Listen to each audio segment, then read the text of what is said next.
अब आप मैं तो पूछ रहा हूं मैसेंजर शूट करने लग जाते हैं। मैं तो पूछ रहा हूं कि 17 साल में बिहार में कितना नौकरी दिए बता दीजिए। अच्छा चलो जनता की अदालत पे चल लेते हैं, चलिए जनता की अदालत पे चल लेते हैं, एक बार उन्हीं से पूछ लेते हैं। सुधांशु जी मैं आ रहा हूं, शुभम भोपाल से हमारे साथ है। शुभम भोपाल में आप जल्दी से पूछ लीजिए, सीए लागू हो गया, क्या कह रहे हैं वहां के लोग? अभी दूध का दूध पानी का पानी हो जाएगा। शुभम पूछिए। देखिए बिल्कुल गौरव, यहाँ पर तो जश्न जैसा माहौल है, मिठाई बांट रहे हैं लोग, ये देख रहे हैं तस्वीरों में। इनसे बातचीत भी कर लेते हैं। आप लोग से बात करते हैं। आप बताइए, सीए का नोटिफिकेशन लागू हो गया है, क्या प्रतिक्रिया, क्या सोचते हैं आप? देखिए बहुत प्रसन्नता की बात है। मोदी है तो मुमकिन है। मोदी जी ने जो कहा वो किया है, चाहे राम मंदिर का मामला हो, चाहे सीए उन्होंने घोषणा पत्र में कहा था और आज लागू कर दिया। उन्होंने कहा था अभी चुनाव के पहले हम लागू कर देंगे और चुनाव के पहले उन्होंने लागू कर दिया। हम देश के भारतवासी, समस्त भारतवासी उनके देखिए लोग क्या कह रहे हैं सामने। अमोद राय के पास चलते हैं। अमोद राय दिल्ली से हमारे साथ जुड़ चुके हैं। अमोद, दिल्ली में सीए, आप दिल्ली से है, सीए लागू हो गया, सरकार क्या कह रही है इसके पीछे? देखिए सरकार का साफ तौर पे कहना है कि ये उसका मैनिफेस्टो का हिस्सा था और उसने आज लागू कर दिया अगले चुनाव में जाने से पहले। तो ये तो सबसे बड़ी उपलब्धि है उसकी। दूसरी बात, उसमें सरकार ने ये दलील दिया है कि 2 साल तक लगातार कोरोना से देश जूझता रहा, इसलिए नोटिफिकेशन इसका करने में थोड़ी देरी जरूर हुई है। चूंकि ये ऐसा कानून था कि इसको लागू करने के लिए पूरे तौर पर पूरे देश में एक माहौल बनाने की आवश्यकता थी और वो माहौल बन चुका है और आज इसको नोटिफाई किया जा रहा है। ओके अमोद, बहुत शुक्रिया अमोद जी, आपका बहुत शुक्रिया। शुभम आपका, आप सुन लिया, आपने सुन लिया। यहाँ पे जनता की अदालत में गए, सरकार का क्या तर्क है? नवल किशोर जी सुन लिया आपने। अभी भी एंकर महोदय के ऊपर ही आएंगे आप।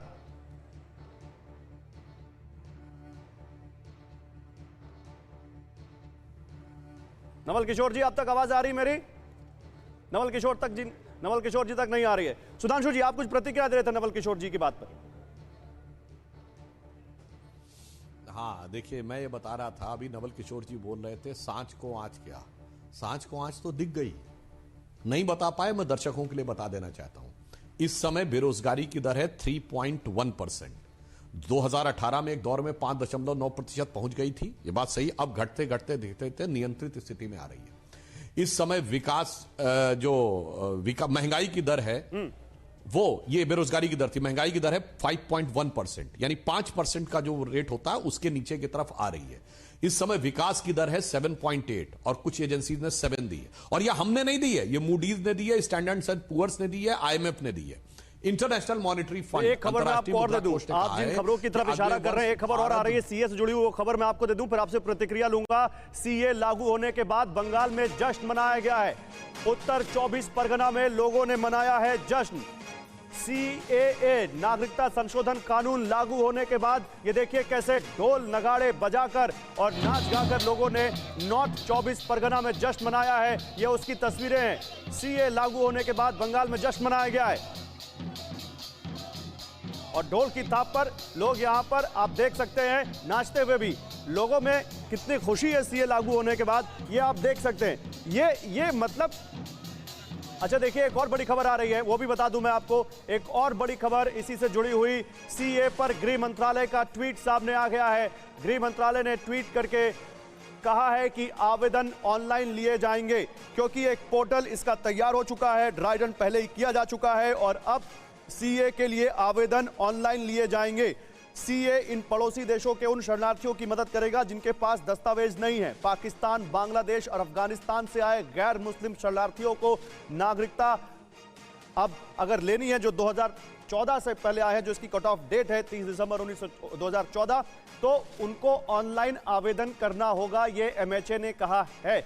और ये देखिए आपके सामने ये ट्वीट भी है। इस बीच जयराम रमेश, जो कि कांग्रेस पार्टी के नेता है, उन्होंने कहा कि चुनाव की वजह से सीए लागू किया गया, लेकिन ये आपके सामने ये देखिए मिनिस्ट्री ऑफ होम अफेयर्स के जो प्रवक्ता हैं उनकी तरफ से ये ट्वीट किया गया है और ट्वीट में कहा गया है कि ministry of home affairs will be notifying today the rules under the citizenship amendment act 2019 CA 2019। Sudhanshu ji, ये जश्न किस बात का? मैं बता रहा हूं, ये जश्न उस बात का है कि वो हमारे लोग मानवता के नाते जो पड़ोसी मुल्कों में प्रताड़ना सह रहे थे। अभी आप बंगाल का दृश्य दिखा रहे थे ना, याद करिए बांग्लादेश में क्या हुआ था? वहां की एक लेखिका तस्लीमा नसरीन ने स्वयं किताब लिखी थी लज्जा, किस ढंग का प्रोसिक्यूशन हुआ था। अब उसको भी देखने के लिए इन लोगों को नजर चाहिए पाकिस्तान की, तो किस तरीके से। अच्छा चलिए, इन लोगों को लगता प्रोसिक्यूशन नहीं हुआ, तो मैं सिर्फ ये कहना चाहता हूं सुधांशु जी, समय नहीं है, 10 सेकंड में अपनी बात प्लीज पूरी कीजिए। पाकिस्तान और अब 10 सेकंड में भाई एक ही लाइन में कह रहा हूं, उस समय 24% हिंदू था, आज 1 पॉइंट पर कुछ पे आ गया और उसके बाद प्रोसिक्यूशन नहीं हुआ। तो मैं एक लाइन में सिर्फ कह देना चाहता हूं, अटल बिहारी वाजपेयी जी की एक कविता थी, उनका कहना था कि जिनके लाशों पर सर रखकर आजादी है हमने पाई, वो अब तक है खाना बदोश गम की काली आंधी छाई। यानी जिन लोगों ने बलिदान सबसे ज्यादा दिया था, कम से कम उनके दर्द को आज देश ने समझा है और उन्हें स्थान देने का निर्णय लिया, इसलिए संभवतः ये जश्न मनाया जा रहा है। ठीक, बहुत शुक्रिया सुधांशु त्रिवेदी आपका हमारे साथ जुड़ने के लिए। तो सीए लागू हो गया है और इस पर हम लगातार बने रहेंगे, आपको आगे अपडेट देते रहेंगे, लेकिन एक छोटा सा ब्रेक, तुरंत लौटते हैं। आप बने रहिए टीवी 9 भारतवर्ष के साथ।